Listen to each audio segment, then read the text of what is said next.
அற்ப தேர்தல் அரசியலுக்காக, ஓட்டு லாபத்திற்காக அனைத்து இந்திய நாட்டின் மக்களையும் ஒரு தாய் மக்களாக, ஒரு குடியரசின் கீழ் வாழ்கின்ற மக்களாக கருதப்பட வேண்டிய நரேந்திர மோடி அவர்கள் தமிழ்நாட்டில் பீகார்கள் துன்புறுத்தப்படுவதாகவும் அவர்கள் அச்சுறுத்தப்படுவதாகவும் பீகார் தேர்தல் பரப்புரையில் பேசியிருப்பது மிக வன்மையான கண்டனத்துக்குரியது.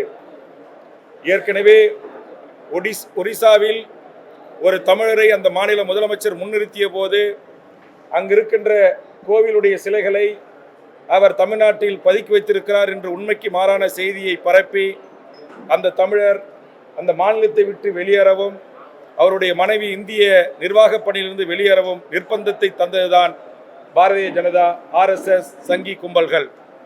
அதன் நீட்சியாக இன்றைக்கு இந்த பீகார் பரப்புரையில் தமிழ்நாட்டின் மீது ஒரு மிகப்பெரிய அபாண்டத்தை சுமத்தியிருக்கிறார்.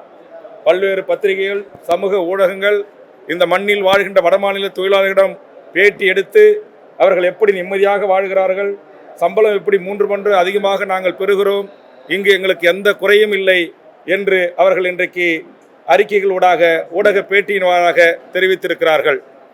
ஆக யாதும் ஊரே யாவரும் கேளீர் என்று சொன்ன எங்கள் தமிழர் மண் மாண்புக்குரியது. இந்த மாண்பை சிதைக்கின்ற முயற்சியில் ஒன்றிய தலைமை அமைச்சர் நரேந்திர மோடி ஈடுபட்டிருப்பது வன்மையான கண்டனத்துக்குரியது மட்டுமல்ல, நரேந்திர மோடி அவர்கள் உடனடியாக தமிழர்களிடம் தமிழ்நாட்டு அரசிடமும் பகிரங்கமாக மன்னிப்பு கேட்க வேண்டும்.